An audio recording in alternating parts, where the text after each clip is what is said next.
Good afternoon, everybody. It's a beautiful, sunny, dry day here in rural North Lincolnshire. Bit on the chilly side, but great biking weather. And this series of photos and a very interesting video at the end of this presentation have been sent by Mr. Len Hartley. Thank you very much, Len. These photos illustrate just how versatile the Interceptor is. All the pictures are of Len trying out some of his new gear overnight, as he'll explain to you in the video at the end of my spiel. Amazing. I must admit, ever since I've had my Interceptor, I've wondered, could you tour on it? Could you carry things on it? Is it up to it, and so on. I'm in the sort of comparatively luxurious situation of having a big Honda Pan-European fairing top box panniers, 23 years old, not a new one. 1100 cc's of shaft-driven power from a V4 engine. Great. You think, yeah, that's the way to go. If anything, it's slightly boring, I must say. It's brilliant. Yeah, it's great. Probably good for a European tour, I don't know. And I've always wondered with my Interceptor, how would it cope carrying loads of gear and me? Len's doing it, and he's, as he'll explain at the end of the video, where he is and so on this trial run of his kit. He's going to give a rundown of exactly what he's got. He is a discerning chap who does not buy cheapo rubbish, as you can see when you look at his panniers and so on. That tent is amazing. It's got the awning out in the picture, but he'll tell you himself later. This next photo is a camping bed, a camping cot. Amazing. Only time I took my old Triumphs and British bikes on tours, and fingers crossed that they got there. I remember sleeping in Cornwall at Land's End on a little foam mattress and having the worst night's sleep of my life. But not so for Mr. Hartley.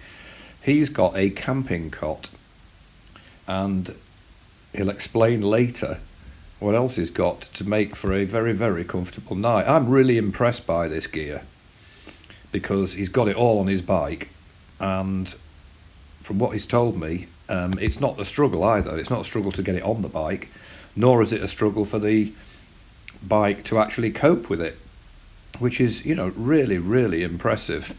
As I say, none of it is cheap. It won't be if Len's bought it, because he knows what he's on about. This is the some pictures he sent me last night when he set up base camp. Very good idea, I think. If you look in that picture there, you've got his helmet, his bags, you've got a table with a can of Coke in it, look, a folding table made by the same people that make the bed. Now, when I go touring, I am going to be investing in some of this stuff, because it all sounds great to me.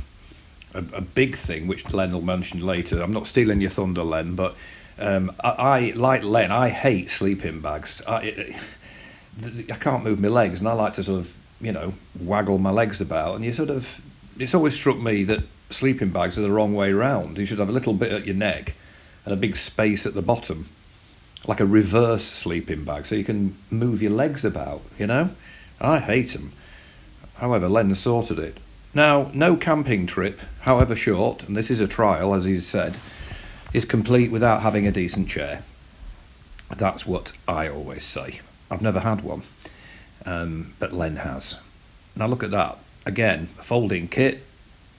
So basically, he's set up camp using a trusty modified Enfield, and I'm going to post a separate video from Len after this one he outlines all the modifications he's done, some of which he got off my little channel, other ones he has blazed the trail and done it himself, and he's going to give his thoughts and his views of what he's done. So there it is. He's got a nice little chair. Now, of course, if you have a chair, you need a table, somewhere to put your drinks. Amazing. You're just really, really clever. And you can still have the sense of camping, 100%, But I think these pieces of equipment, particularly for a solo rider, I mean, obviously, if you're going to carry a pillion, I think it's probably pushing it a bit to go touring with a pillion on a small capacity or comparatively small capacity bike with low BHP. But you know, as a if you're going off for, I don't know, fishing, bird watching, I don't know, you could go anywhere, couldn't you? Metal detecting, whatever. Take all your gear, load it up onto your Interceptor, and not feel like when you get home that you've actually been tortured because you've had a decent night's kip. And Len will no doubt outline the actual make and everything, but as you can see on that, it's Nature Hike. I believe they also made his table and chair, and I'm sure he'll explain about the tent itself. So that is a folding, I must say that, compared to a thin sheet of foam on lumpy bumpy ground, that is pure luxury. And Len has had a comfortable night in the countryside. I'm quite envious of this kit. I'm going to have to invest in some myself. I dare say other people will too.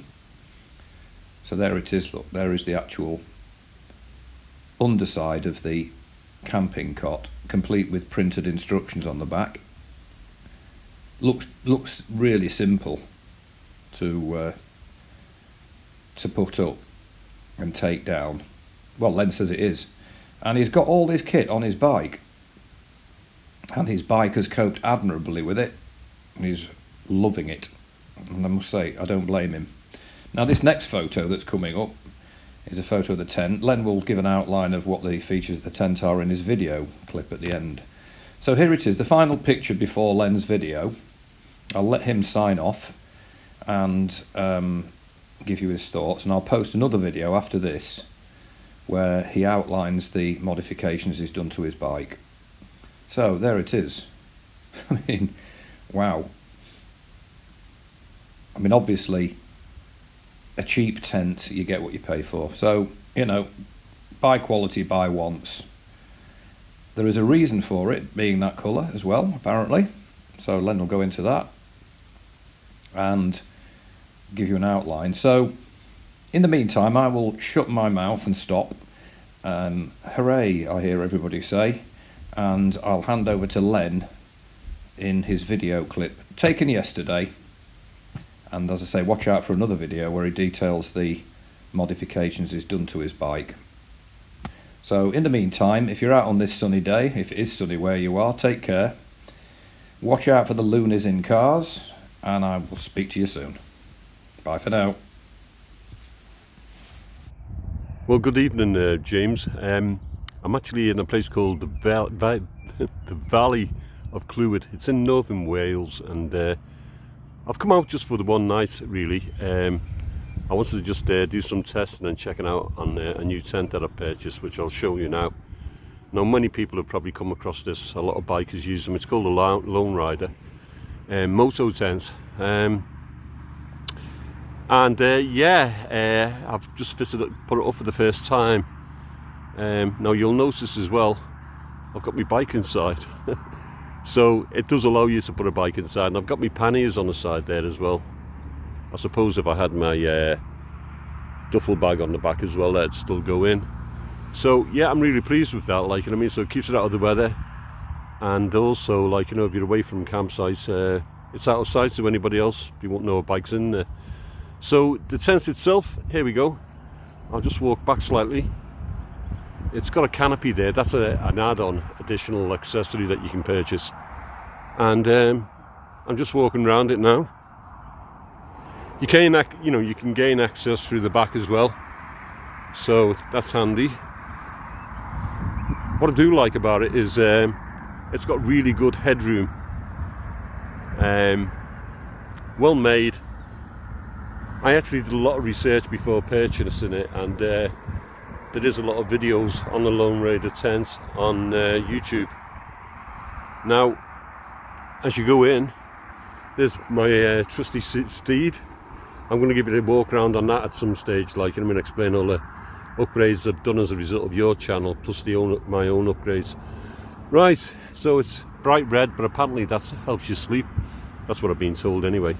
So this is my camp setup. You can get two in here, but it's only going to be me. I don't like sleeping bags. I feel like I'm mummified. So this is called the One Tigris. It's the large version of a bit like a mattress or duvet, really. Yeah, the One Tigris it's called. And I've also got this memory foam pillow. Now I've tried it out at home, slept on it just like sleeping on a normal pillow. It's memory foam. And my camping cot, very easy to put up.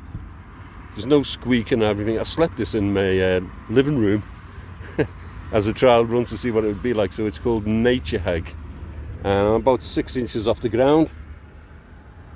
All clips together, really nice. So that's that.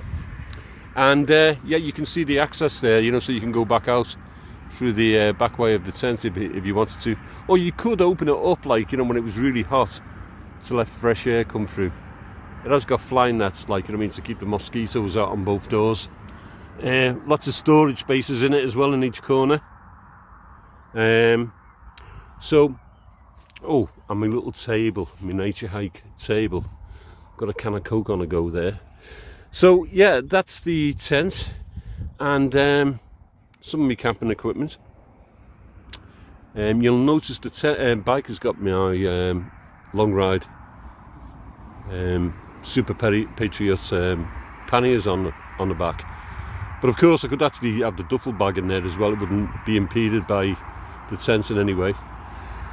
And this will keep it absolutely dry if I want to keep it in here, or I can take it out and just use this as like a living quarter. I have got an additional ground sheet for this area as well, like, you know, which clips into the tent. So I'll sit in there, like, you know, with my table and my cup of Yorkshire tea. And yeah, so there you go. Yeah, it's called the Lone Rider tent, and it's quite durable in many ways. Like, I mean, I've seen videos on it where it's been out in some real bad weather and it seems to hold quite well. So there you go. Yep, I'll catch you soon. Take care. Bye now.